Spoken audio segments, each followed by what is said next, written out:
Welcome, my name is Matt, aka Road Jedi 88. We are getting into Star Wars, Galaxy of Heroes, mods, Big's Darklighter. So here's a common one that I've seen out of movie reactors. First time watching Star Wars A New Hope, and of course, all the fan recommendations suggesting they take the order of original trilogy first. Then going back, obviously, A New Hope is the very first time Star Wars reactors are even running into. So they're going into it very much in the dark. And in their defense, I mean, they're not going to know. For those of us who have followed Star Wars, and especially for as long as I have, or even as long as my dad's generation, what we do know about Big Darklighter is that he is an old childhood friend of Luke's. If you read the original Star Wars A New Hope,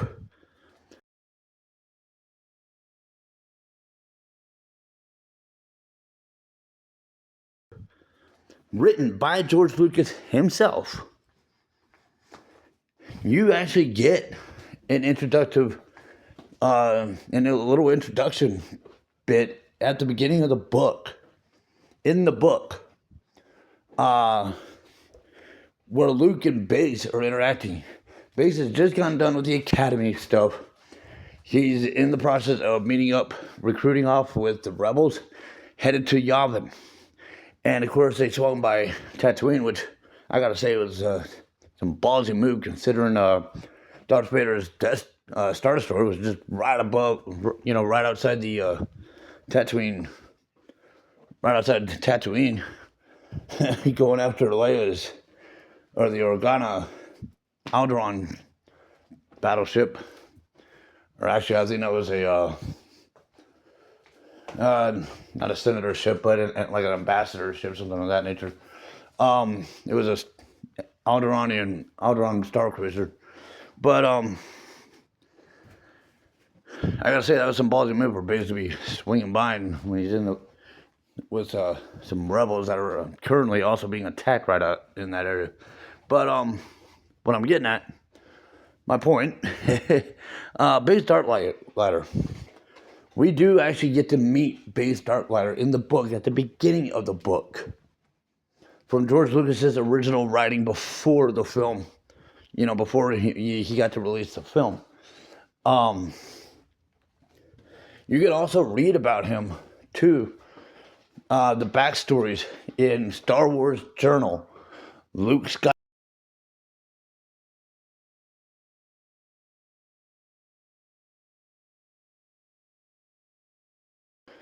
The backstories in Star Wars Journal, Luke Skywalker.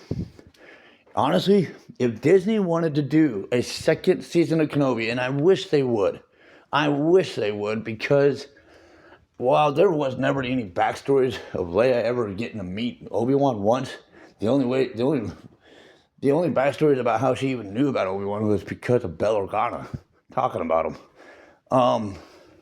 That's the only backstory you ever get about that. But as far as backstories between Luke and Obi-Wan, yeah, there's plenty of it. That's also one of the reasons why in Star Wars, the New Jedi Order book series, when Luke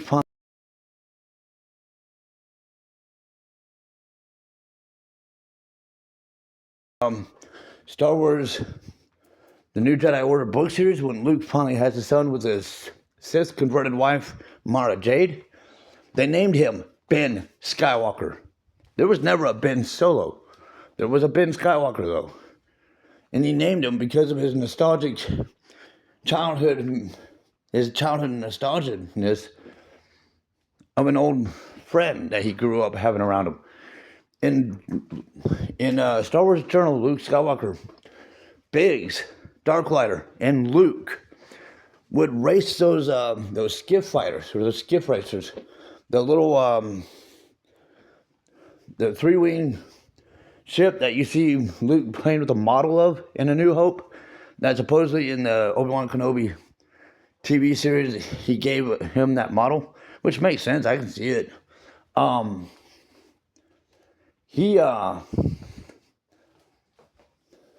Those two actually raced the real ones. Like his father, Anakin, who did pod racing, Luke did some racing on Tatooine as well, but not with the pod racers. He did it with the three-wing skiff racers. I don't remember that's what they call them, skiff racers. And there was a section out in the Dune Sea, where there was a rock called the Needle's Eye, where Biggs and Luke would try to race through, and it was a tricky little spot to race through because a lot of people who would try to would crash because of how small it is. That's why they called it the Needle's Eye. Think of a needle, a sewing needle. It's how it's described in the book. That's how far back Luke and Biggs Darklighter go. So first time reactors getting into Star Wars, and they watch A New Hope, and they see Luke on Yavin 4, meeting up with Biggs. Like, dude, you just barely got here. You already have friends? Like, and how are you already, greenlit to pilot a X-Wing, which that one I can actually kind of see questionable, even, just in realisticness. He would have to have gone through some kind of protocol, I would imagine, to be okay to fly, but that's probably the thing. That's probably what allowed him to not have to go through all that, was his friend Biggs Darklighter back, talking him up. He probably talked him up to the commanding officers. Like, yeah. And as you saw in the movie, one of the commanding officers did go up to Luke and ask him if he'd be all right with that. And Biggs, because of his history with Luke, and what we get to see in Star Wars Journal, Luke Skywalker backed Luke up about being able to handle that ship.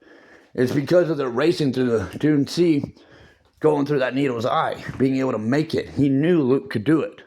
He talked him up. Now, in a real world military, they still probably wouldn't have just greenlit him to fly just based on the word of mouth of an old childhood buddy. But apparently, in a situation where they were in an urgency to go after that Death Star, I guess they didn't. They had to make a quick decision.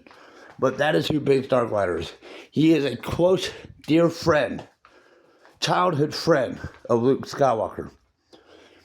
If they were to do an Obi-Wan Kenobi Season 2, old Ben watched Luke from a distance. He watched this relationship build between those two. He watched Luke do the racing. There is a lot that Disney could do regarding Obi-Wan Kenobi Season 2. Now, would it be a whole lot of combat fighting stuff? Probably not. But you can still get some pretty cool stuff when it comes to racing. I mean, come on, we saw it with the pod racers. We've seen Star Wars take an angle of different directions that isn't always just the war, even though that is the majority of what it is. There is a lot of dynamics to Star Wars. It can go in so many different directions. It doesn't, in my generation, we never saw it go Star Trek, jump in timeline universe like Legend and Canon, like the way Disney's claiming, but, I mean, because it's not Star Trek, it's Star Wars. But, aside from that, there is racing aspects to Star Wars. We have Star Wars Pod Racers games, video games. If they were to do an Obi-Wan Kenobi Season 2, there really is a lot they can still do with that. Bridging between what they did with the first season going up to A New Hope. They really could. And it would involve Obi-Wan getting this and watch Luke grow up. So anyways, swgoh.gg recommends modding Biggs Darklighter with critical chance and critical damage. He is a support character. Again, he talked Luke up. That's pretty supportive if you ask me. So, he's a rebel. He's a rebel fighter. He also has his X-Wing. So, critical chance, critical damage, we're making him a supportive attacker. We're modding him from a supporter to being able to be a supportive attacker. We're giving him attacker traits to his support character. So that is Biggs Darklighter, Star Wars Galaxy of Heroes mods. Subscribe to the channel, like the videos, comments, questions, suggestions down below, and may the force be with you. Thank you for following.